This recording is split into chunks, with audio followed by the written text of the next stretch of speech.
Bienvenidos a La Ventana. Soy Rafael Tirado Rivera y este es mi podcast.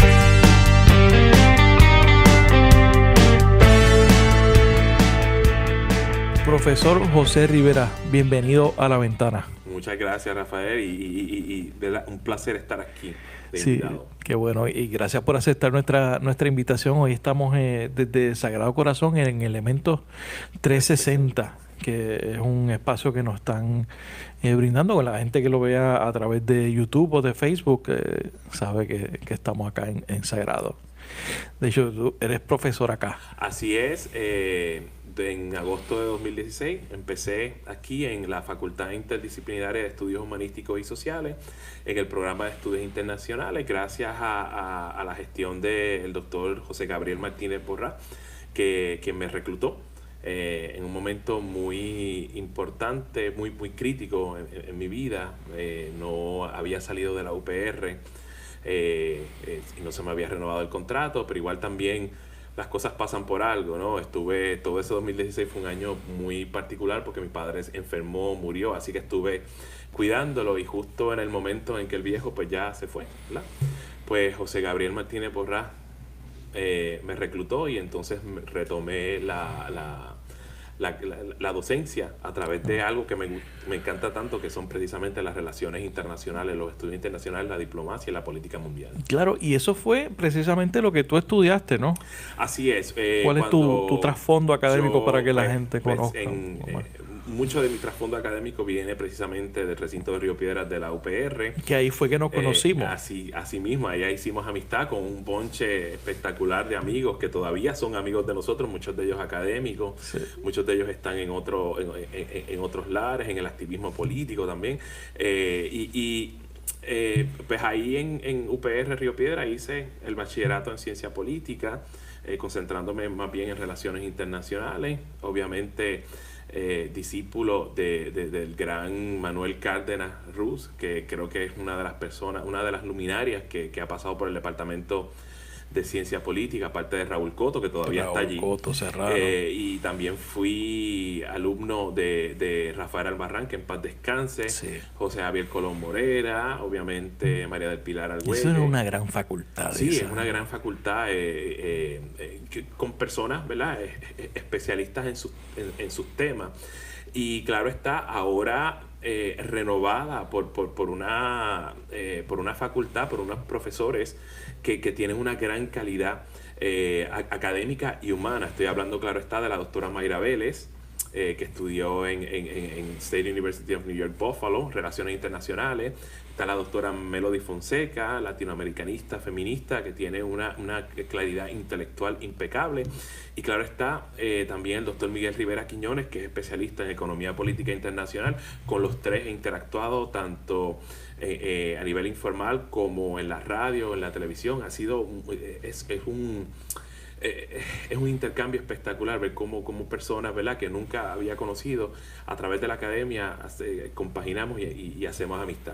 Pues entonces en ese lugar hice mi bachillerato en ciencia política, y también entonces fui al departamento de lenguas extranjeras, donde entonces ahí me especialicé, tomé varios cursos en francés, también en portugués, y eso, aunque muchas veces no lo vemos así, pero el aprendizaje de idioma es instrumental en las relaciones internacionales. No es vital. Sí, sumamente vital. Yo se lo repito a mis estudiantes, ¿no? Aparte de la ciencia política, el conocimiento de economía, el conocimiento de historia, el trasfondo histórico es importantísimo. Y el conocimiento de lenguas extranjeras es vital, y no es solamente español e inglés, es francés, es portugués, pero es también lenguas que podrían ser de importancia estratégica, como por ejemplo árabe, como por ejemplo mandarín, entre otras. Siempre va a depender, ¿verdad?, del interés, del área de interés del estudiante. Pero definitivamente es importante no solamente saber decir las cosas en otro idioma, sino a través de la lectura de documentos, sean informes, sean artículos de revistas académicas, sean artículos de periódico, es también el acceso a la cosmovisión. No es meramente decir literalmente algo, sino las maneras de pensar. Por eso es que el aprendizaje de idiomas es extremadamente importante. Y también la importancia del contexto en que muchas veces se escriben las cosas o las fuentes que son tan importantes, fuentes primarias que son mucho importantes. Absolutamente. Y entonces luego pasé para Gran Bretaña, donde entonces hice mis estudios doctorales. Me especialicé en política europea. Y de ahí entonces, cuando regreso a principios, ¿verdad?, de 2003, bueno, a mediados de 2003, la práctica docente comienza en la Universidad Interamericana, en la Escuela de Psicología, como en calidad de metodólogo. Y luego entonces, poco a poco, voy evolucionando. Luego de la Interamericana paso a UPR Calley, ya entonces en el programa de estudios de honor, y ahí entonces en 2008... la doctora Luz del Alba Acevedo, a instancias del doctor Héctor Martínez, me reclutan al programa de ciencia política, y entonces ahí es que empiezo en esa área. Entonces, 5 años después, estoy ya en la UPR, recibo, esto es 2013, recibo una llamada, y aquí es donde empieza la trayectoria en los medios. Recibo una llamada recién bajadito de un crucero. De parte de Ricardo Cortés Chico, en El Nuevo Día, quien me hace una serie de preguntas sobre hablando de los ciclos recurrentes, la más reciente crisis en la península coreana. Yo hago mi análisis. Esto es un domingo, la nota sale un lunes, y Ricardo me vuelve a llamar para pedirme autorización para darle mi número a otros compañeros de los medios. Yo no le presté mucha importancia en el sentido de, pues sí, claro, dáselo, porque no pensaba que iba a ocurrir lo que te voy a contar ahora, que es precisamente el hecho de que una vez él le da ese número, esa misma tarde, me llama Ana Hernández de Telemundo, ahora en Telemundo Filadelfia, para participar en el segmento Mirada al Mundo. Vente para acá. Y ahí, básicamente bajándote del crucero tuviste que ir a... Sí, me fui a Telemundo, hice entonces mi intervención con Ivonne Soya, con quien llevo 6 años haciendo el segmento, primero los miércoles y ahora todos los viernes. Con Ivonne tuve una química espectacular desde el principio. Ella me dio mucha confianza, y ahí es que yo me percato de cuánto me gusta estar frente a la cámara de televisión. Y de ahí entonces paso a Univisión, al programa de Rubén Sánchez, que Rubén Sánchez tenía en aquel momento. Sí. Guapa Radio me entrevistó, el periodista Félix García Hiraldo. Me preguntó sobre Corea, sobre Venezuela también, porque en ese momento había una transición. Chávez había muerto, Maduro entra a la presidencia de la República Bolivariana de Venezuela, y también el gran periodista deportivo Rafael René Díaz Torres, quien me entrevista para Noticel con relación también a Corea del Norte, y fue una nota espectacular, porque esas 4 comienzan el ciclo de lo que yo llamo esta nueva etapa, ¿no? De tu vida. Desde el profesor que está en los medios, tratando de llegar a un público que no necesariamente va a llegar a mi salón de clase. Porque tampoco hay mucha gente especializada en Puerto Rico que trabaje en los medios y que toque los temas de relaciones internacionales. Exacto. Y también, y es algo que usualmente no se discute en el día a día. No, absolutamente no. Y contrario a este podcast, donde vamos a poder conversar tranquilamente, lentamente, y poder abundar mucho, el límite de tiempo en Telemundo. Tienes 30 segundos, tienes 1 minuto y medio. Tengo 3 minutos para hablar sobre temas complejos, para usar un lenguaje sencillo, no técnico, ¿verdad? Porque lo que se trata es de llegar a un público bastante más amplio. O por ejemplo, en WIPR me dan de 5 a 6 minutos, que me da mucho más tiempo. O en el programa que estoy haciendo en WIPR, Entérate, ya tengo más 9, 10 minutos. Y claro, también ese límite de tiempo, o en el caso de la columna, ¿verdad? El límite de palabras, 700 palabras, buscar cómo entonces transmitir una idea o varias ideas a un público que nuevamente no es especializado, pero que definitivamente está interesado en la política mundial. Y son temas muchas veces que son complejos y que a veces se interrelacionan, ¿no? Eso sí, absolutamente. Que una cosa tiene tangencia sobre otra al otro lado del mundo. Claro. Y entonces por eso hoy quiero sentarme, tú sabes, mi podcast se llama La Ventana. Sí. Hoy quiero abrir una ventana al mundo y dialogar y me gustaría comenzar por un continente que usualmente para nosotros usualmente no se habla de él en Puerto Rico, y es África. Así es. Últimamente hubo 3 cambios súbitos en 3 países, en Mali, en Sudán y también en Argelia. Sí. ¿Qué es lo que está pasando en el continente? ¿Esto tiene relación directa con la primavera árabe que vimos hace varios años? Sí y no, me explico. Evidentemente la primavera árabe como fenómeno sociopolítico, como fenómeno que sacudió los cimientos institucionales de los países árabes, y cuestionó la larga vida de los autoritarismos, sean monarquías absolutistas o sean gobiernos seculares con gobiernos autoritarios que heredan esa posición a sus hijos, ¿verdad? Pero el vínculo filial está ahí. Eso inició un proceso que luego entonces crea una serie de eventos sacudidas que luego terminan en el peor de los casos mal, como Egipto, porque entonces Egipto regresa al autoritarismo, ¿verdad? A la vieja certeza.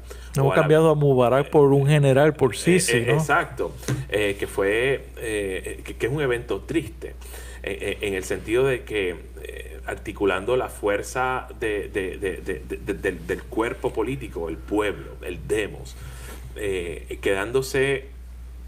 turnándose y creando redes de solidaridad en la Plaza Tahrir, logran tumbar un gobierno que estuvo por 3 décadas y obviamente 40 años de autoritarismo, luego entonces del nazarismo, Anwar el-Sadat, y luego entonces Hosni Mubarak, y tratan de reconstruir el espacio democrático plural desde cero, que no existe, y en eso como resultado, ¿verdad? Porque es una organización política mucho más preparada y mucho más astuta sobre el terreno, la Hermandad Musulmana, que no duró ni un año en el gobierno, un gobierno que fue electo democráticamente. Mucha gente en aquel momento se escandalizó por el hecho de que los hermanos musulmanes estaban en el poder y llegaron por la vía democrática, pero yo dije, hay que hay que construir, ni siquiera reconstruir, hay que construir el espacio democrático en Egipto. La Hermandad Musulmana era la organización que más preparada estaba, porque no hay una izquierda egipcia, hay izquierdistas egipcios, hay liberales egipcios, hay conservadores egipcios, pero reconstruir ese espacio político requiere que ellos se organicen en partidos políticos y que luego entonces se inserten en esa dinámica. Que no es una dinámica que es ajena ciertamente a la tradición de estos países, ¿no? A veces uno piensa que no, lo que hay que hacer es llegar allí y fundar un partido político, que la gente se una, entonces cogemos un candidato. Exacto. Esa noción de democracia jeffersoniana, por llamarla de alguna forma, es un tanto diferente, ¿no? Sí, absolutamente. Pero nuevamente, yo lo llamé democracia precaria, pero democracia al fin. Una de las cosas que más me satisfizo es el hecho de que el haber validado esta dinámica, por más débil que fuera, por más precaria que fuera, era el hecho nada más de que se iban a construir partidos políticos para competir abiertamente una vez se renovaran los ciclos electorales en Egipto, que nunca ocurrió, y que permitía entonces que la hermandad musulmana moderara su discurso, moderara su práctica política, porque es mejor tenerla en el ruedo político que allá en la marginalidad política, en la clandestinidad. Y entonces que se convierta paulatinamente en lo que yo llamaría un partido conservador con base religiosa, básicamente el equivalente de la democracia cristiana en Europa, un partido islamodemócrata, que era algo que yo también veía antes del giro autoritario que dio en Turquía Recep Tayyip Erdogan y el Partido del Bienestar y la Justicia. Claro. Y eso, de hecho, la Hermandad Islámica fue declarada organización terrorista recientemente por el gobierno de Trump. Absolutamente. Y muy desafortunadamente a instancias de precisamente Mohamed Fatah el-Sisi, que es el presidente egipcio, que no tiene ninguna base legítima de política, precisamente porque es parte de lo que en un momento dado fue el intento y el éxito de subvertir la incipiente democracia egipcia. Todo es, y obviamente Egipto es un ejemplo, quizás los ejemplos más catastróficos de la primavera árabe son Siria y Yemen, ambos envueltos en una guerra civil. En el caso de Yemen particularmente, estamos hablando de una emergencia humanitaria de enormes proporciones a instancia del Reino de Arabia Saudita, que como sabemos es una monarquía absoluta que prefiere ejercer una hegemonía política, geopolítica y diplomática sobre la región, y que está esencialmente matando de hambre a los yemeníes con tal de tumbar una insurgencia que tiene, en el mejor de los casos, unos lazos tenues con su rival geopolítico, que es Irán. En el caso particular del Sudán, de los cambios que se suscitaron en el Sudán, que se suscitaron en Argelia, y claro está, la situación de Mali, sí tienen que ver con la primavera árabe, pero no directamente. Pero son más locales, ¿no? Sí, son mucho más locales, pero están vinculados a la primavera árabe. Vamos por partes. Claro. En el caso específico del Sudán, no hubo un impacto tan grande de la primavera árabe en ese país como por ejemplo lo tuvo Egipto, lo tuvo Siria, lo tuvo Túnez, lo tuvo Libia, que también terminó de manera catastrófica. Que son estados que no existen hoy, tierra de nadie. Esencialmente, pero para todos los efectos y propósitos, el Sudán estaba bastante aislado de eso, salvo alguna que otra protesta en Jartum. No hubo un impacto sustancial de la primavera árabe, pero era precisamente porque los problemas de Sudán ya estaban presentes, estaban muy presentes, y claro está, su récord pésimo de derechos humanos, pero también los problemas en el sur de lo que hoy día es la República del Sur de Sudán. El genocidio de Darfur, los problemas con sus minorías étnicas en el África subsahariana, que también tenía un fuerte tono racial, étnico y religioso. El hecho de que las diferencias irreconciliables llevaron a la comunidad internacional, concentrada en la Organización de Naciones Unidas, a articular y a formular el auge y el nacimiento de un nuevo ente nacional llamado República de Sudán del Sur, que ya desde el principio empezó en precario, empezó pobre y con enormes dificultades que luego se transformaron en ese sentido en una guerra civil. Así que Sudán estuvo aislado de todo ese problema, precisamente porque de la primavera árabe, porque ya tenía problemas internos locales que hicieron que la primavera árabe y las protestas que se suscitaron pasaran a un nivel secundario. Que era un colapso que venía desde su creación, ¿no? Definitivamente. Ese es el caso específico de Sudán. En el caso de Argelia, para todos los efectos y propósitos, Argelia tuvo su primavera árabe. Cuando vinieron las elecciones municipales y locales en 1992, esa coyuntura, a 30 años de haberse, precisamente en esa coyuntura se cumplían el 30 aniversario de su independencia. El partido que trajo la independencia de Argelia, que ayudó al advenimiento de lo que llamamos la República Árabe y Socialista de Argelia, el Frente de Liberación Nacional, o su epíteto, ¿verdad?, en francés, Front de Liberación Nacional, su apoyo entre la población estaba erosionando enormemente, porque a 30 años de haber accedido a la independencia, una independencia que se peleó de la manera más terrible. Sangrienta. Sí, sangrienta. O sea, lo que Gillo Pontecorvo muestra en su película La batalla de Argel es muy poco. Los libros de historia, sobre todo el libro de Benjamin Stoja y los documentales basados en esa guerra de independencia, son fuertes de ver, pero necesarios como documento, como memoria histórica, porque es necesario documentar el comportamiento de guerra, no solamente de los franceses, sino de la guerrilla del Front de Liberación Nacional. Ambos cometieron atrocidades, crímenes de guerra en nombre de la independencia. Así que, habiendo pasado por ese momento tan traumático y habiendo con éxito accedido a la independencia, el nacimiento de Argelia, que se convierte en ese sentido en un elemento, o sea, una mística, o sea, una idea mítica para todo movimiento de izquierda y todo movimiento de liberación nacional en la década del 60, 30 años después de su independencia, simple y llanamente el Front de Liberación Nacional no ha logrado crear algo mejor, o no logra mejorar la vida de los argelinos y argelinas comunes y corrientes, que luego entonces vierten su mirada y sus preferencias hacia un movimiento islamista que se llama Frente Islámico de Salvación, que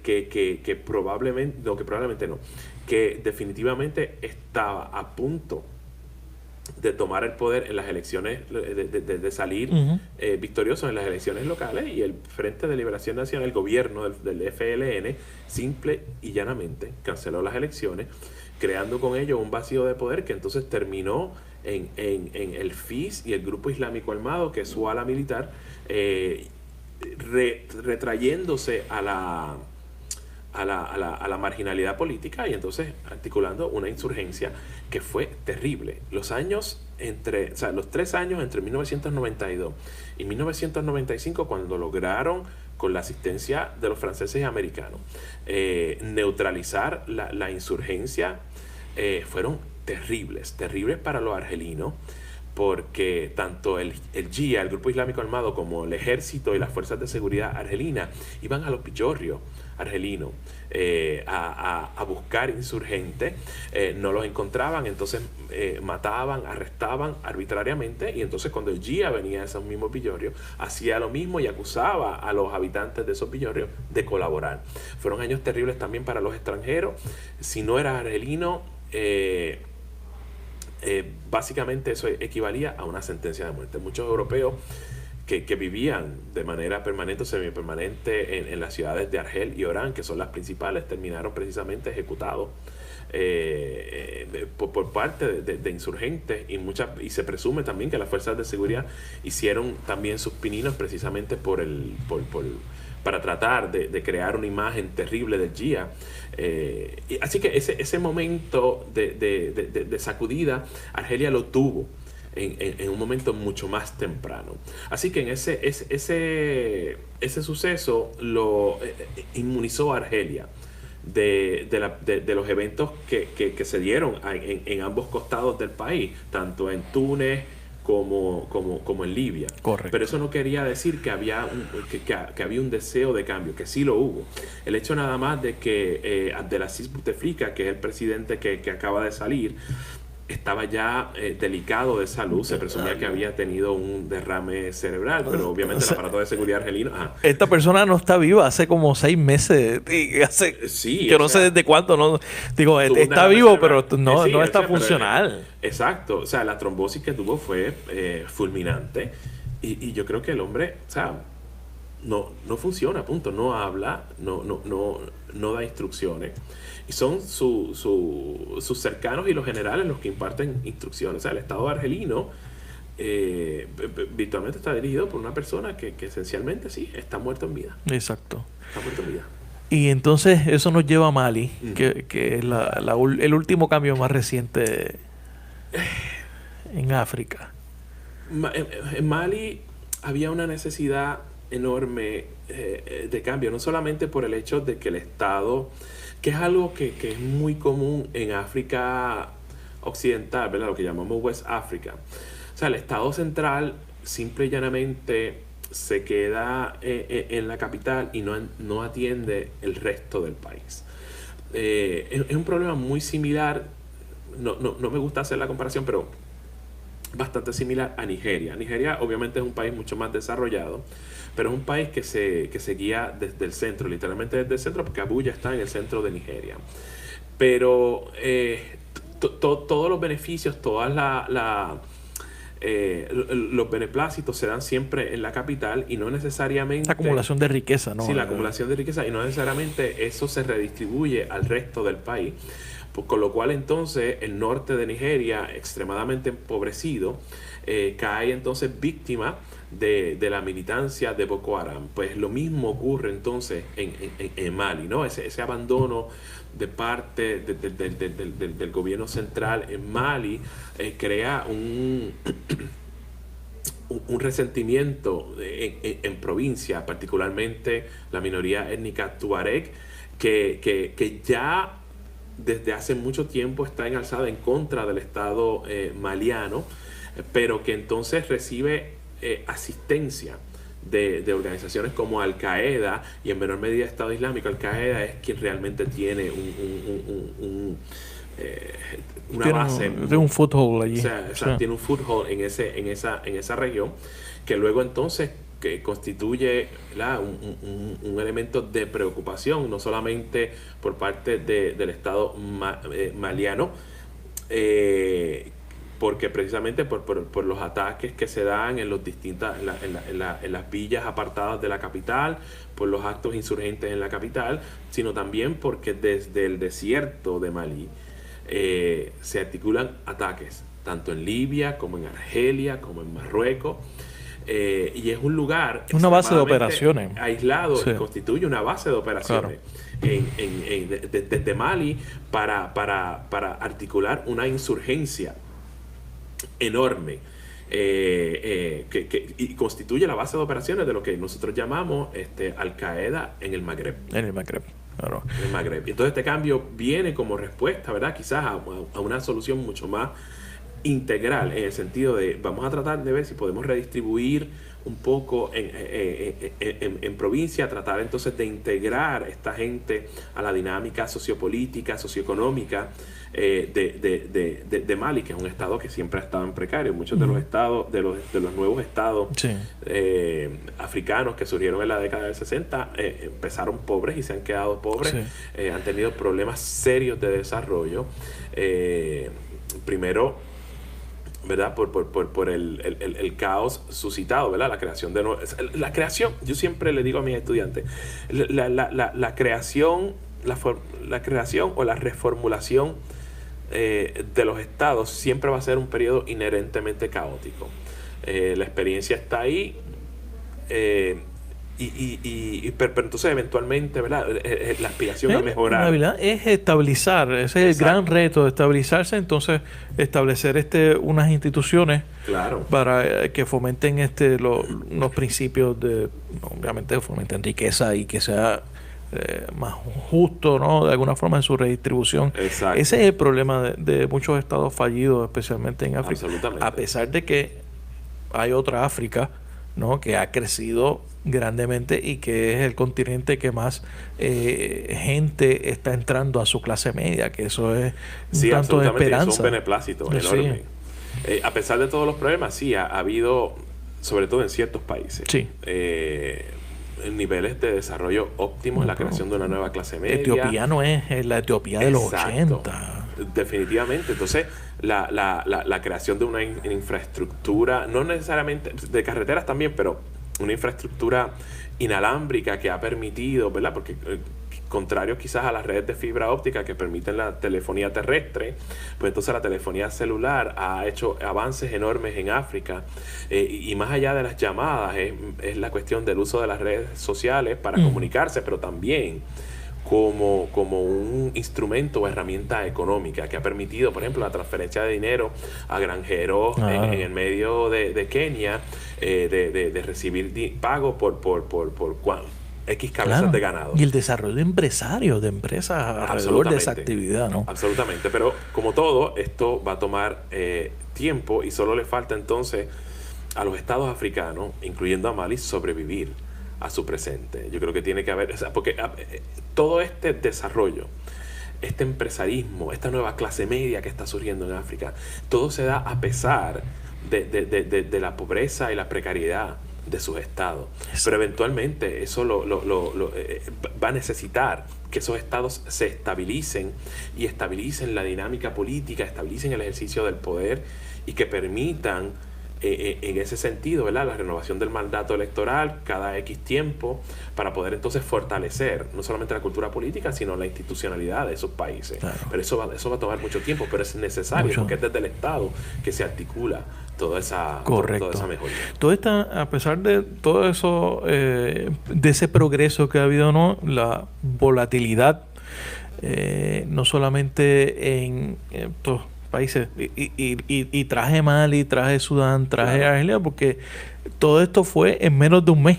Sí. En un periodo de 30 días, unos cambios traumáticos en muchas ocasiones. Absolutamente, que esperemos que sean para bien. Claro. Porque nadie quiere ver, ya mirando el ejemplo, o sea, las tensiones que están incipientes en Egipto, y observando el caos de Libia, donde hay dos gobiernos paralelos, y entonces los insurgentes islamistas campeando por su respeto, incluyendo Estado Islámico.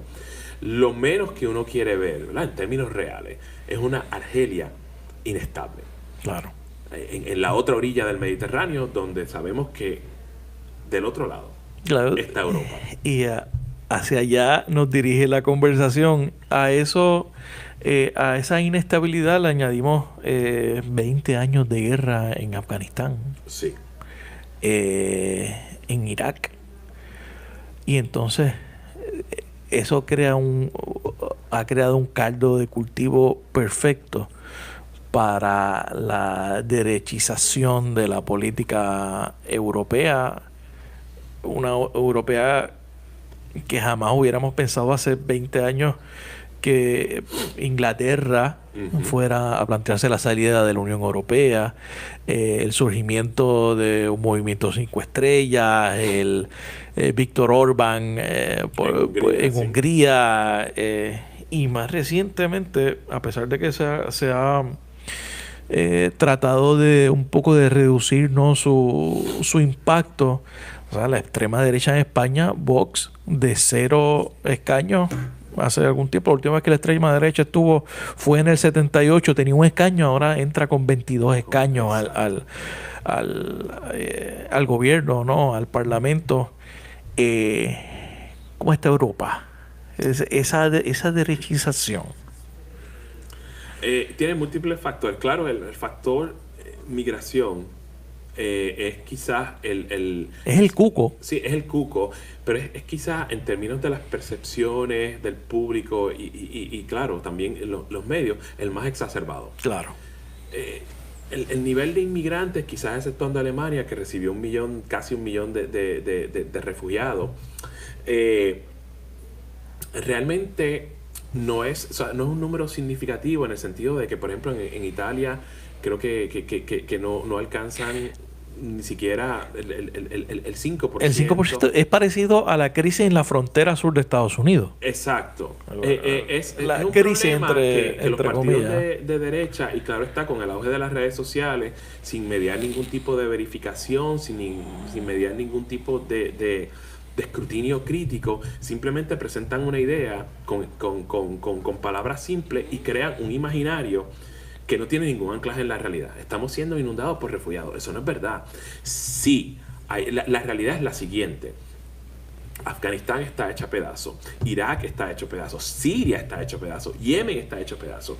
Y claro está, el desarrollo y la solución lenta de los problemas en África, lo que está creando es forzando a ciertas poblaciones a moverse para preservar la vida, a moverse para obtener algún tipo de oportunidad o calidad de vida para ellos y sus familias. Y eso es lo que fuerza la migración. Claro. Entonces, claro, nadie en Europa, ni en los Estados Unidos, ni en Occidente en general, se plantea el hecho, hay que resolver estos conflictos para que la gente entonces no se sienta compelida por el instinto de sobrevivencia. Claro, y crear las condiciones. A moverse y crear las condiciones.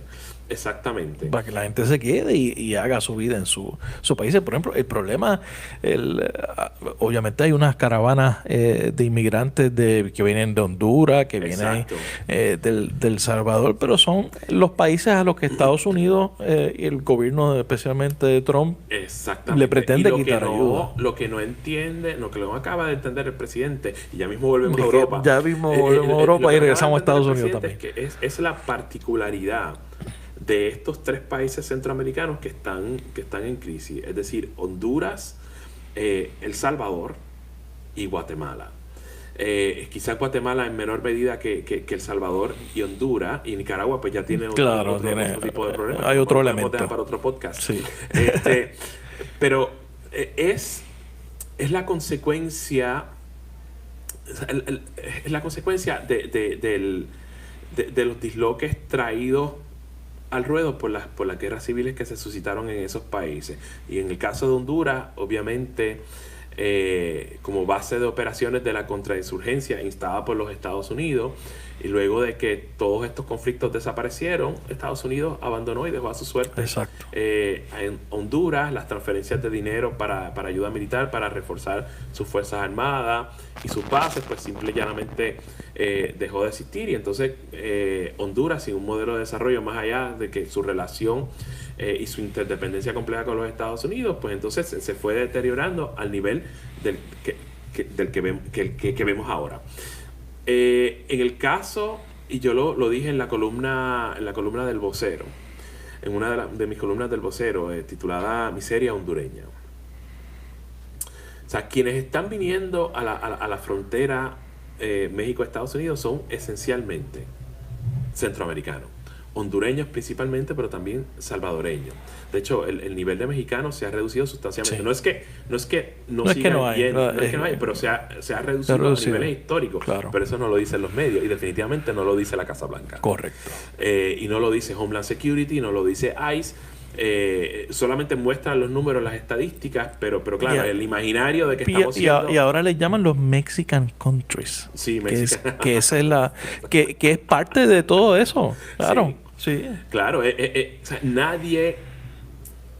más allá de los críticos tradicionales de outlets como Fox News o Infowars o Breitbart o cualquier otro portaestandarte de la ultraderecha estadounidense que dice lo que le da la gana en los medios sociales y la gente le cree, nadie le cuestiona eso. Mexican countries, no, mano. No son provincias de México, son tres países soberanos que están pasando por un periodo sumamente crítico en su historia política. Su institucionalidad está siendo cuestionada, el aparato de seguridad es inefectivo en contra de elementos, ¿verdad? Esa subcultura del crimen, en el caso particular de El Salvador y Honduras, la ganga Mara Salvatrucha, Barrio 18, que efectivamente dominan sobre ciertos lugares del espacio del terreno, del espacio social hondureño y salvadoreño. Y no hay salida. Y no hay sale salida, huyendo de ellos. más allá que agarrar tus cosas, abandonar tu casa, agarrar tus hijos, ¿verdad? Tu hijo adolescente que ya está en edad para entrar en la ganga, y que el ganguero te toca la puerta y te dice, ese muchacho, ya es tiempo.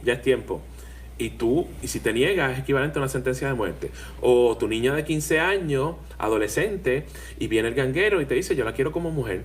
Y no le puedes decir que no, solamente puedes en medio de la noche agarrar tus cosas e irte. Son gente desesperada porque entonces el aparato estatal no responde al ruego de esta gente. Decir, mira, provéame seguridad, déjale saber a estas gangas que tú eres el Estado, que la policía va a estar aquí, pero no. O sea, un gobierno en crisis que es incapaz de hacer cosas, de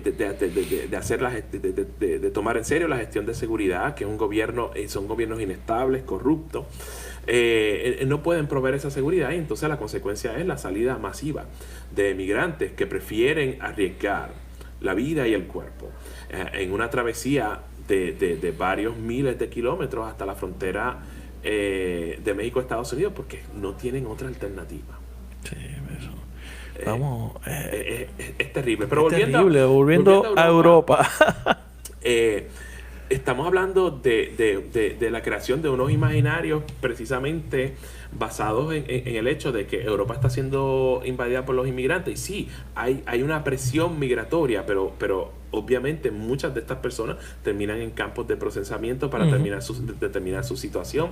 En el caso de los refugiados sirios, a pesar de la entrada que se dio masiva en 2015, la gran mayoría de ellos están en campos de refugiados, especialmente en Turquía, donde hay 2 millones de refugiados sirios.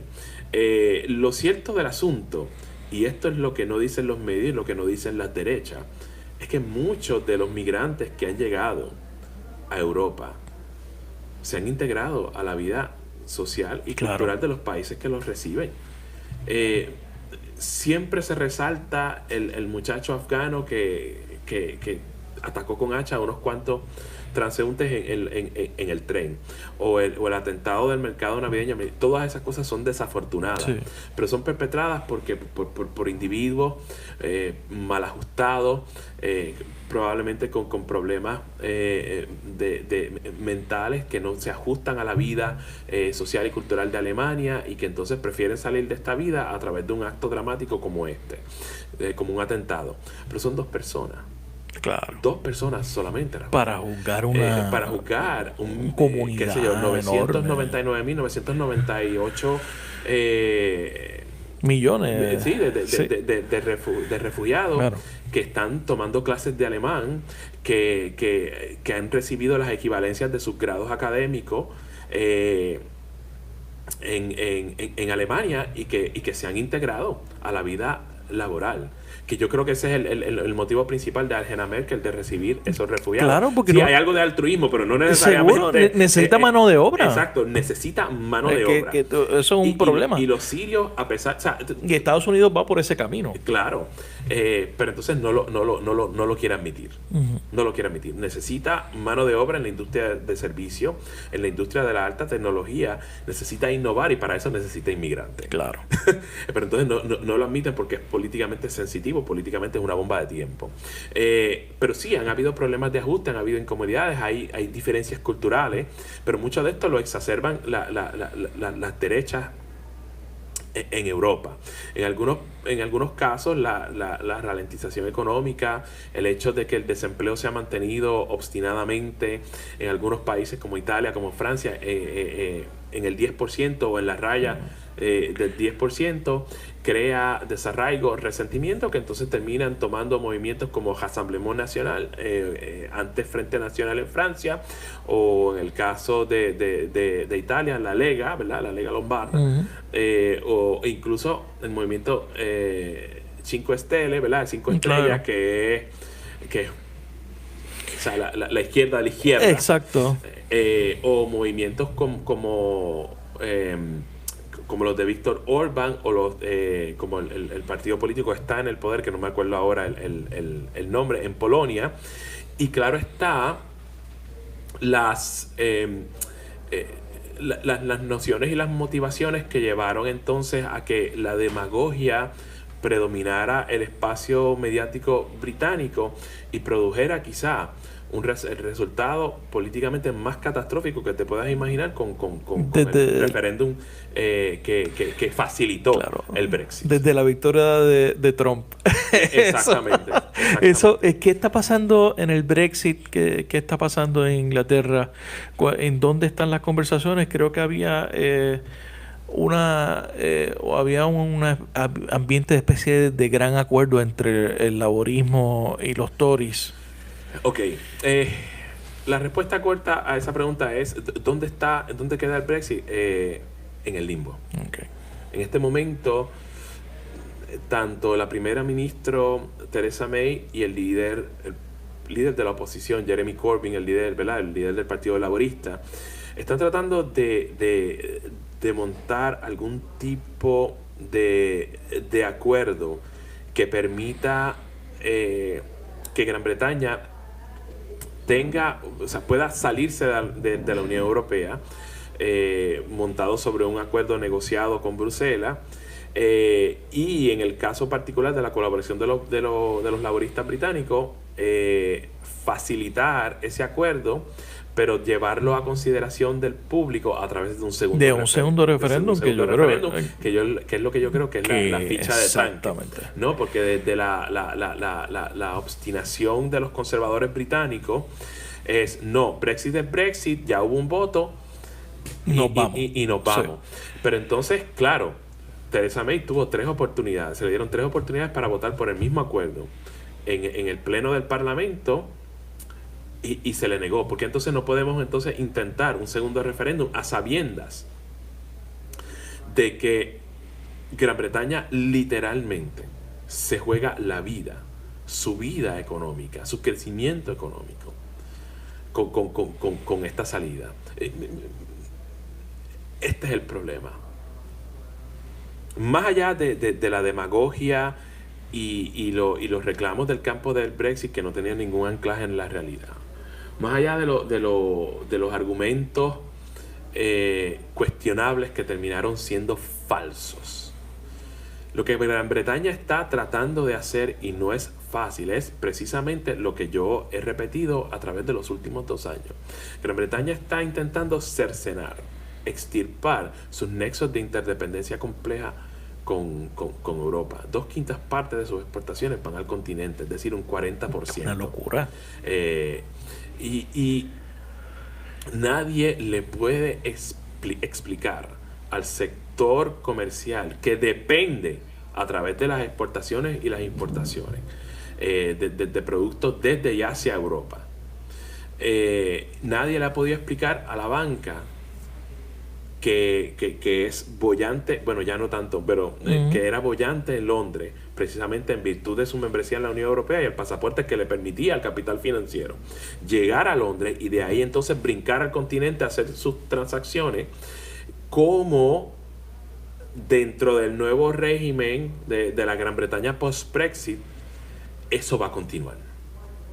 Nadie es capaz de decirle, pero, o sea, entonces le preguntan, pero mira, yo exporto X bien a Gran Bretaña y dependo enteramente de esto para que mi negocio se mantenga respirando. Claro.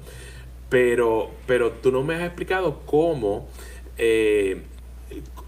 ahora voy a tener un delay de 8 horas, de 12 horas, de 18 horas, de 2 días, cuando la cadena de supermercados que me recibe eso, lo recibía en cuestión de, qué sé yo, ya en 12 horas estaba en la cadena de distribución. Claro. En horas. Ya estaba en la cadena de distribución. Ahora tengo que confrontar el hecho de que en Calais los camiones que están llevando mi bien a Europa ahora tienen que pasar por un proceso por el que de inspección rigurosa, por el que no tenían que pasar antes, porque Gran Bretaña se salió y tú no eres capaz de aceptar un acuerdo que te mantenga comercialmente vinculado a Europa, porque Europa impone, entre otras condiciones, ¿verdad? Exige.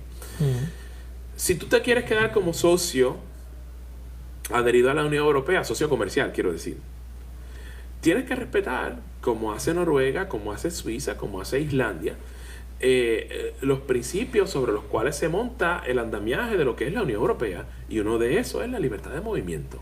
Claro. ¿Está bien? Porque los ciudadanos franceses ciudadanos franceses, daneses, alemanes entran libremente a Suiza, de la misma manera los suizos entran libremente a Europa, y sí hay unos controles de inspección. Los suizos y los noruegos son bastante eficientes en eso, pero los productos entran y salen. Entonces tú me estás diciendo a mí que quieres quedarte con todos los beneficios del intercambio comercial, pero me estás diciendo a mí que tú vas a restringir la entrada a mis ciudadanos y definitivamente no les vas a permitir o les vas a imponer un proceso sumamente rígido y riguroso para poder quedarse a vivir y trabajar en Gran Bretaña cuando eso no estaba antes. Pues mira, no, sabes que eso es inaceptable. Claro. Y eso no lo acaban de entender. Y estoy hablando de generalidades. Todavía no hemos hablado de la posibilidad de crear, de la creación de controles fronterizos. De la frontera. En el único lugar donde Gran Bretaña comparte frontera con la Unión Europea, que es Irlanda del Norte. Ahí está. Estamos hablando de... Totalmente irreconciliable. No, exacto, totalmente irreconciliable. Entonces, la cuestión del backstop. El backstop es un instrumento que tiene la Unión Europea para objetar la reimposición de controles fronterizos o impedir el libre movimiento de personas en esa frontera, precisamente, o sea, no se le permite a Gran Bretaña que decida arbitrariamente cuándo es que el libre movimiento de personas cese en esa frontera. A lo que los conservadores dicen, esto es inaceptable porque nos mantiene anclado a Europa, y es verdad, claro. Pero nuevamente es el hecho de que no están sopesando bien los pros y los contras de soltar algo que en los últimos 45 años les ha traído un beneplácito enorme. El desarrollo de las ciudades del norte, Manchester, Sheffield, Liverpool, se ha dado gracias a la inversión de fondos de renovación urbana que vienen de la Unión Europea. La posición superior de las universidades británicas se ha dado en virtud de la colaboración científica que se ha dado. Y el hecho de que tenemos una clase media mucho más sofisticada se ha dado porque mucha de la generación X fueron los primeros que se beneficiaron de este intercambio de Erasmus, que les permitió no solamente la adquisición de otras lenguas, sino de absorber otras culturas y de poder convertirse quizás en más que británicos en ciudadanos europeos. Porque Gran Bretaña estaba ensimismada, ¿no? Claro. En esa época de los 80. Sí, es un 70. Insularismo, ¿verdad? Literalmente. Y entonces es como que un neo-insularismo, un neo-aislacionismo, en donde las generaciones más viejas, particularmente los baby boomers y parte de la generación X, le está negando a los millennials la oportunidad de derivar beneficio de esta relación. ¿Cuál es tu pronóstico sobre el Brexit? ¿Habrá segundo referéndum? ¿Habrá Brexit finalmente? Yo creo que va a haber un segundo referéndum. No veo una salida más allá de eso. La presión dentro del Partido Conservador, pero sobre todo del Partido Laborista y de unos segmentos del electorado es enorme. Así que probablemente la ficha de tranque, Theresa May va a terminar cediendo y se va a convocar un segundo referéndum del cual no estoy seguro y no sabemos el posible resultado del mismo. Así que ahí va la cosa. España, recientemente interesante en un continente que ha habido un avance importante de la derecha. El Partido Socialista Obrero Español gana las elecciones, gana 80 escaños adicionales. Sí. A pesar de la entrada de Vox, de la extrema derecha al Parlamento.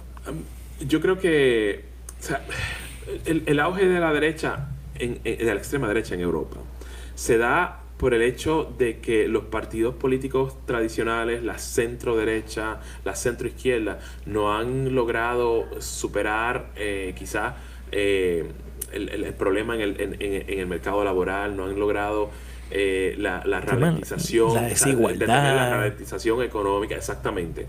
Por lo tanto, la frustración se vierte a la extrema izquierda y a la extrema derecha sobre todo, ¿verdad? Porque también está el ejemplo de Syriza en Grecia, que también amerita una conversación. Que sí. En el caso de España específicamente, los resultados que beneficiaron al Partido Socialista Obrero Español son interesantes en el sentido de que el PSOE, ¿verdad? El Partido Socialista Obrero Español, es uno de los partidos tradicionales. Pero me parece que muy a pesar del gobierno de minorías que estaba sobrellevando Sánchez hasta la convocatoria de estas elecciones, a pesar de todos los obstáculos, a pesar de que tenían en ese momento 66 parlamentarios en las Cortes Generales, su gobierno en esos 2 años fue relativamente competente comparado con el del Partido Popular, que salió bajo la sombra de un escándalo de corrupción que Rajoy no pudo detener. Exactamente. Y que terminó entonces con su salida del gobierno y su renuncia.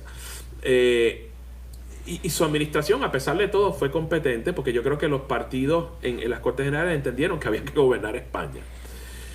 Interesantemente, la coyuntura crítica que provocó la convocatoria a estas elecciones, que en las que salió favorecida el PSOE, fue el tranque del presupuesto de 2019, que no solamente el PP le votó en contra, sino también los partidos catalanes. no sé si a manera de castigo, porque hay una renuencia con apoyar algún tipo de proceso para Cataluña. Pero lo cierto del asunto es que el tranque provoca la convocatoria de elecciones y entonces el Partido Socialista Obrero Español sale favorecido. ¿Qué va a pasar aquí? No sé. Creo que el auge de Vox en el Parlamento español es un fenómeno preocupante.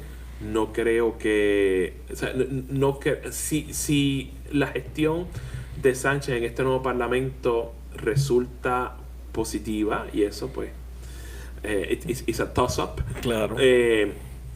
podría entonces mermar el apoyo de Vox y aquellos electores frustrados de la izquierda que fueron a Vox para expresar precisamente esa frustración, podrían entonces regresar o al PP o al Partido Socialista Obrero Español. ¿Qué va a pasar? No sé, hay que ver la gestión de este nuevo gobierno. Mi estimado es que probablemente van a seguir gobernando en minoría, porque no creo que haya un interés de Unidas Podemos de formar gobierno. Yo entiendo, las coaliciones pueden ser un arma de doble filo para el junior partner. Pregúntale al Partido Comunista Francés durante los gobiernos de coalición de izquierda plural con los socialistas y los verdes. Y la merma en el apoyo electoral. Y lo vieron ahora. Exacto. Unidas Podemos tuvo un colapso. Exacto. Así que probablemente en algunos issues, en algunos aspectos, terminarán apoyando al gobierno con sus votos. Y lo mismo Ciudadanos, que se cerró el paso al ni siquiera considerar la posibilidad de formar un gobierno de coalición con el PSOE. ¿Tú crees que se podría rescatar algo de esa victoria en el sentido de los gobiernos de izquierda, de centro izquierda, para hacerle frente a esa derecha que viene? Sí. Porque hay también las iniciativas de Bernie Sanders. Claro. Sí, pero dependerá particularmente de la gestión de la izquierda en el poder en el caso de España. Y dependerá en general de que la izquierda retome su asertividad y no permita que la derecha defina los términos del debate, que para mí, como hombre de izquierda, como hombre de centro izquierda, es una fuente enorme de frustración. Desde cómo se permite que la demagogia reine suprema en las redes sociales, en los medios, y entonces la izquierda lo permite en vez de exigir un espacio igual para cuestionar, para invalidar, para desmentir esa demagogia. O sea, mira, no, esto no tiene anclaje en la realidad. ¿Dónde está tu evidencia? Tú no has sido gobierno para decir esto, para determinar esto. Lo haces desde la marginalidad, desde la trinchera, desde la estrechez ideológica. Claro. Y la realidad es mucho más complicada que eso. Pasando un poco a nuestro más cercano a nuestro entorno, Venezuela. ¿Qué pasará en Venezuela? Estados Unidos ha planteado una posición bastante recalcitrante en términos en contra de Venezuela, en contra de Cuba, en contra de Nicaragua. Sin mucha efectividad en la realidad, porque yo no veo movimiento de tropas estadounidenses hacia Venezuela. Yo creo que en lo más profundo, estoy seguro que el presidente es perennemente ignorante, pero el cuerpo diplomático y sobre todo el cuerpo militar concentrado en el Departamento de la Defensa sí tienen los pies bastante bien puestos sobre la tierra. Y yo creo que ellos están muy conscientes que una intervención extranjera, sobre todo de soldados americanos, en Venezuela es una locura y puede repercutir muchísimo. El backlash que le viene a los Estados Unidos va a ser de proporciones épicas. Más allá de la presencia de tropas estadounidenses en un país latinoamericano que tiene el potencial de unir las voluntades de la izquierda en Latinoamérica y de unir voluntades en Venezuela en contra de esa ocupación, porque es que lo que viene después de la invasión es la ocupación. Exacto. Y entonces, claro, si pretendes, como sucedió en Irak, remover todo el aparato de seguridad y todo el aparato estatal, porque todo está vinculado al Partido Socialista Unificado de Venezuela y a la Revolución Bolivariana, te vas a encontrar entonces administrando un país con una oposición que a todas luces es fragmentada y que va a materializar sus ambiciones particulares en la reconstrucción de ese Estado venezolano post-Maduro. Con lo cual, entonces, estamos hablando de una invitación al caos. ¿Qué es lo que sucedió en Irak? ¿Cuál va a ser el resultado? Porque esto es completamente Es la película de Irak, la película de Siria, la película de Libia, sobre todo. Entonces, ok, tienes esta mesa de unidad democrática que declara desde la Asamblea Nacional a Maduro usurpador. Pero ellos también usurpan. Igual también porque no les queda más remedio, ¿verdad? El bolivarianismo está cerrado, obstinado, tiene una mentalidad de búnker, está trincherado. Y no cede. Entonces, ante la desesperación, tenemos un Guaidó que instruye a estas tropas, que son poquísimas. ¿Tú crees que lo engañaron? Sí. O peor aún, se dejó engañar. No se dejó engañar. ¿No? O peor aún, se dejó engañar. Lo que yo dije en el artículo más reciente, ¿verdad? En la columna más reciente que escribí en el periódico El Vocero sobre el epílogo de esta intentona de golpe de Estado, es que Guaidó no evaluó las condiciones objetivas sobre el terreno. O sea, lo primero que tenía que preguntar, ¿todos los militares están con nosotros en este momento? Firmaron un documento que evidencia que están con nosotros. Yo necesito verificar la movilización de tropas, no solamente en La Carlota, sino en las otras bases militares. Claro.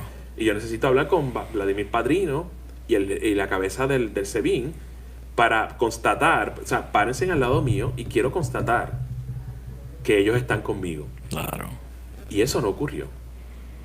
Estamos hablando de pensamiento mágico, de buenos deseos, wishful thinking, y la grandiosidad de un imaginario que nunca... El cuento de que ya había un avión disponible para que Maduro se fuera a Cuba. O sea, toda esa propaganda, toda esa idea, todo ese imaginario estaba ahí. Claro. Y entonces Guaidó hizo su movida, rodeado de un puñado de soldados. Entonces, claro, el ángulo de la cámara estaba ahí para reflejar como que había algo masivo cuando no lo había.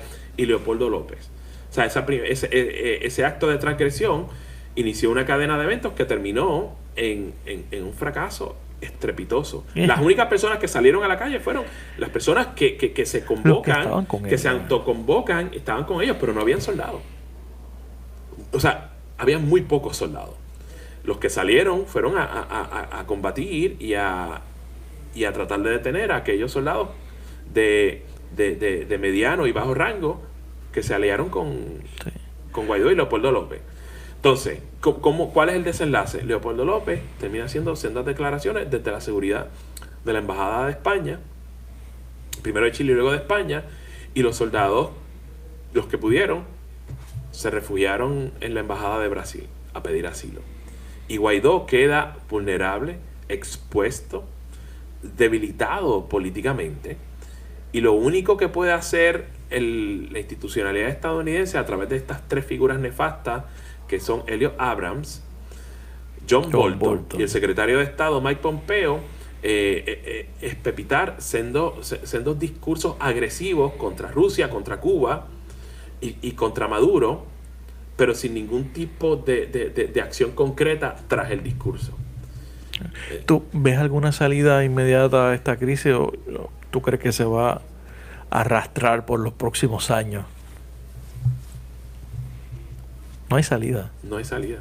Esto se va a arrastrar por los próximos años. Maduro, en cuanto a la situación no cambie, se va a mantener en el poder. Entonces yo creo que hay que, quizás en ese sentido... Yo creo que lo único claro aquí es que la llave la tiene el ejército. Sí, la tiene el ejército. Yo creo que el ejército entonces como protagonista, que no debería hacerlo, pero es ¿cuál es la salida? ¿Cuál es la alternativa? Él lo está empujando a esa Pero esquina. entonces tratar de disuadir a las partes desde los guardianes de la constitucionalidad, de la institucionalidad, aquellos que proveen la seguridad interna y externa de Venezuela, convocar a ambas partes, es decir, al gobierno de Maduro, porque ya ellos han probado su fidelidad a este gobierno, y convocar entonces al liderato de la oposición en la Asamblea Nacional y decir, traten de buscar alguna salida a este tranque y gobiernen Venezuela. Nosotros vamos a protegerla y protegerlos, pero de aquí tiene que salir algún tipo de acuerdo para la gobernabilidad, para la gobernanza de Venezuela. Sí, es lo único. O dentro de las filas del PSV, dejarle saber a Maduro, mira, esto no está funcionando. Hay que buscar una manera de facilitar algún tipo de transición. Algún tipo de salida. Tiene que haber una forma de transición. Tiene que haber elecciones. Sí, porque sí, puede ser que las sanciones hayan afectado la economía de Venezuela, pero también hay un manejo macroeconómico incompetente de parte del Estado. Totalmente. Así que, o sea, como yo lo veo, o sea, la salida es menos que ideal, pero fuera de una intervención extranjera con las variables incógnitas que eso puede traer, muchas de ellas catastróficas, no veo otra salida más que desde el liderato de las Fuerzas Armadas instrumentar algún tipo de diálogo y arreglo político que permita la gobernabilidad de Venezuela.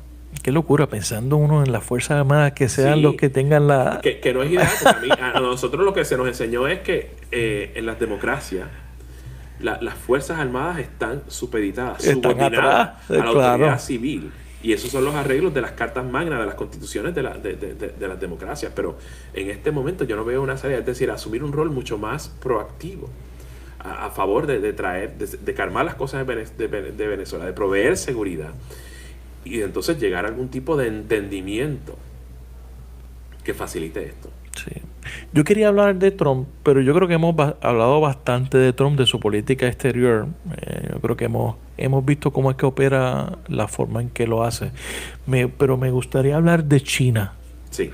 China está en un proceso de creación de lo que le han llamado la The Belt and Road Initiative, que es básicamente su consolidación, un proceso de consolidación hegemónica del cual estamos ajenos, o sea, estamos totalmente ciegos básicamente de ese proceso. ¿Qué es lo que está pasando con China? China está, bueno, desde mucho antes, está aprovechando quizás la retirada paulatina o más proactiva de los Estados Unidos de los escenarios en el noreste, sureste, sur y centro de Asia. Claro, que ha venido en los últimos años.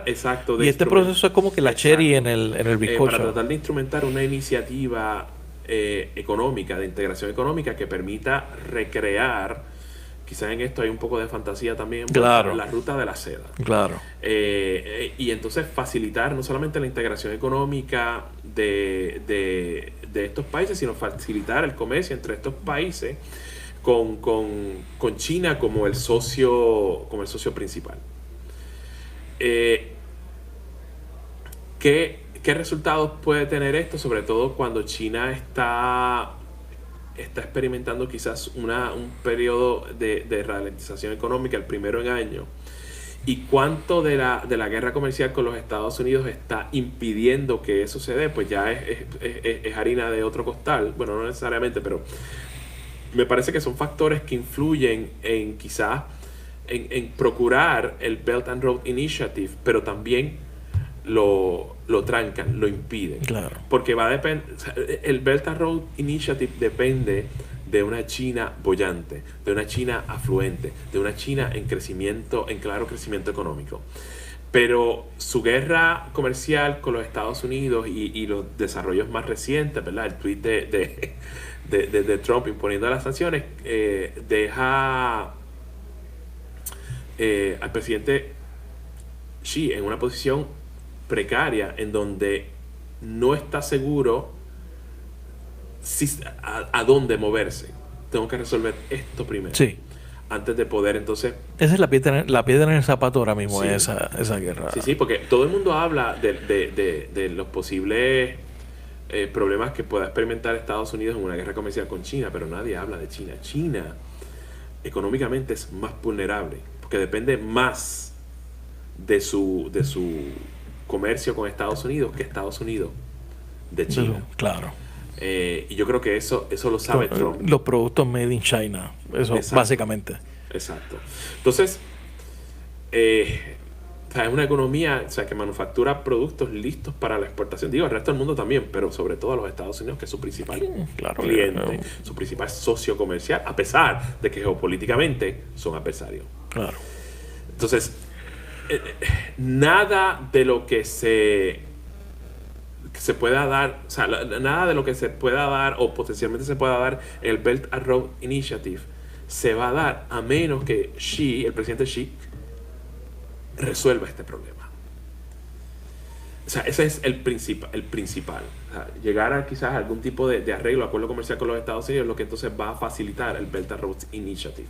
Claro, tienes que también tomar en consideración que muchas de las economías del centro de Asia están pasando por sus propias crisis económicas, muchas de sus economías están subdesarrolladas. Va a depender también del aval de lo que a todas luces pueden ser también sus aliados, sus adversarios geopolíticos, es decir, Rusia, claro, que tiene una relación y un vínculo histórico con esas naciones centroasiáticas, porque en algún momento formaron parte de la Unión Soviética, con India, que es también su adversario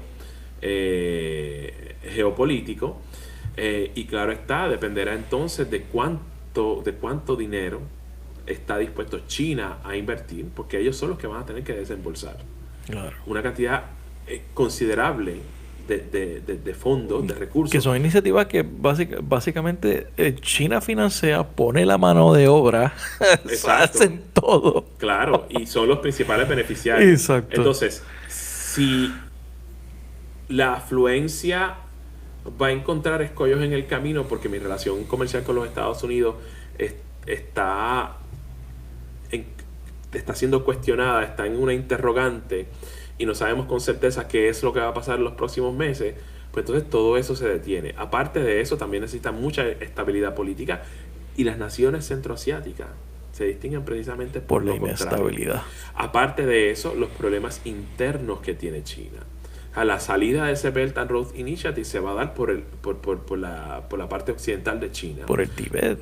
Por el Tíbet, pero sobre todo por su provincia de Xinjiang, que es el lugar, ¿verdad?, donde la minoría étnica, los uigur, que han experimentado la mano de hierro de Pekín desde tiempo inmemorial, que no les ha permitido desarrollarse cultural y religiosamente, porque los uigur son esencialmente primos de los turcos, son musulmanes, algunos hablan mandarín, pero tienen su propio idioma, su propia identidad y sus propias aspiraciones como pueblo, ya sea una autonomía relativa con respecto al Estado central chino, ¿verdad?, con respecto a Pekín, o ya sea la aspiración de algunos, que es precisamente la emancipación, la independencia de lo que ellos llaman esencialmente Turquestán Oriental. Es complicadísimo. Sí, como idea, como concepto, el Belt and Road Initiative es extraordinario. Y aparte de aquellos que como yo hemos leído la historia o hemos leído ficción basado en la Ruta de la Seda, pues es extraordinario. Fascinante. Pero igual, Maquiavelo nos enseñó que las cosas son como son, no como quisiéramos que fueran. Entonces hay una realidad sobre el terreno y dificultades geopolíticas, geográficas, que impiden que China pueda llevar a cabo y concretar este Belt and Road Initiative, que en el mejor de los casos va a tomar décadas. ¿Este era el mundo que nos prometieron con el fin de la historia? Definitivamente no. Definitivamente no. Me parece que que Fukuyama emitió un juicio muy precipitado. Creo que estaba basado más bien en el colapso de la Unión Soviética. Basado en mucho vino, probablemente, de celebración. Y en un éxtasis y un frenesí que que luego que pasó, entonces, como académico, él tuvo que haber observado la realidad y decir, tal vez no. Una de las cosas que nosotros vimos en el principio de ese colapso del bloque socialista europeo y la Unión Soviética fue el auge de los nacionalismos. Lo vimos con la antigua Yugoslavia. Esa fue la primera... el primer aviso, la guerra de los Balcanes. La primera advertencia. O sea, la desintegración de la Yugoslavia. Inmediatamente. Y la catástrofe que se formó en los Balcanes fue la primera advertencia, el primer aviso, como dijiste, de que el mundo iba a complicarse una vez la bipolaridad cesara de ser. Y así fue. Y así es. Sí. La democracia está en crisis, está siendo cuestionada. Sí, absolutamente. Absolutamente. El sistema de colegios electorales en los Estados Unidos ha permitido que un hombre que no obtuvo la mayoría en el voto popular sea el presidente de los Estados Unidos. La demagogia y la manipulación del discurso en las redes sociales ha permitido que la gente ha permitido la manipulación de un público que debería saber mejor. El descenso de la información fidedigna, el deterioro de la información de los medios y el deterioro de las culturas políticas basadas en la falta de educación e información política de los públicos es lo que ha permitido todo esto. Es lo que ha permitido este proceso tan penoso de insurgencias a nivel político, de discursividades violentas, virulentas, de propaganda y de un público que nuevamente debería saber mejor y que se deja llevar por discursividades extremas sin ni siquiera pretender verificar. A la ausencia de pensamiento crítico entre los públicos. ¿Y cuál es el antídoto a eso? Estamos en todos esos productos de la democratización de la información, ¿no? De que cualquier persona puede publicar lo que sea. La gente tiene, por primera vez en su historia, tiene derecho a decidir qué es lo que va a consumir. Sí. O sea, entonces, ¿cómo desde una mirada crítica, cómo desde una izquierda racional, por llamarle de alguna forma, se puede establecer una visión, una alternativa a eso? ¿Existe algo? La respuesta corta a esa pregunta, que yo creo que es muy importante, es no sé. O sea, ¿por dónde empezar? ¿Por dónde empezar? O sea, entonces, esa es la primera afirmación. No sé. Entonces, la segunda es, ¿por dónde empezamos? Porque hay mucho trabajo por hacer. O sea, ¿cómo informamos a los públicos? ¿Cómo instamos a que el consumo de información sea mucho más racional? O sea, ¿qué medidas podemos tomar desde nuestro activismo político para... Y una cosa, y yo creo que para contrarrestar sería eso? importante retomar el internacionalismo. Absolutamente. Con una agenda, con una visión, como propone Varoufakis y Sanders. Claro, pero eso va a tomar mucho tiempo y entonces el activismo para contrarrestar esto se tiene que dar desde los medios, lo que estamos haciendo ahora, y desde la calle. Y desde personas que estén dispuestas a maquiar rattle the cage. Varoufakis, por ejemplo. Pero tiene que también instrumentarse a través no solamente de lo político, sino también de la política. Exacto. Porque si retomar la política. Sí, hay que retomar la política. Porque es muy fácil para la centroizquierda, para la centroizquierda no, para la izquierda, de la izquierda, refugiarse en las trincheras donde se sienten más seguros y plantear una crítica. No, hay que ser valiente e instrumentar medidas desde la política que permitan entonces no solamente que personas como Alexandria Ocasio-Cortez, por ejemplo, puedan incomodar desde la institucionalidad. Claro. Y permitir entonces a través de un activismo callejero que la posibilidad de que haya más personas como Alexandria O como no se puede abandonar la institucionalidad. No. Bueno, que retomar esos espacios. Algunos desde la posición libertaria o anarquista dirían no, pero yo... No hay la otra. realidad es que existen instituciones y desde estas hay que tratar de cambiar las cosas. Y digo, la derecha siempre va a existir. Claro. Pero es confrontarla en ese terreno y en el mediático también. Yo creo que es sumamente importante. Nuevamente, no permitirle al adversario ideológico determinar los términos, o sea, establecer los términos del debate. Profesor José Rivera, gracias por estar en La Ventana. Claro que sí. El placer es todo mío. Gracias, Rafa. Gracias por escuchar este episodio de La Ventana. Sígueme en las redes sociales, búscame como Rafael Tirado Rivera en Facebook, en Twitter, en Instagram.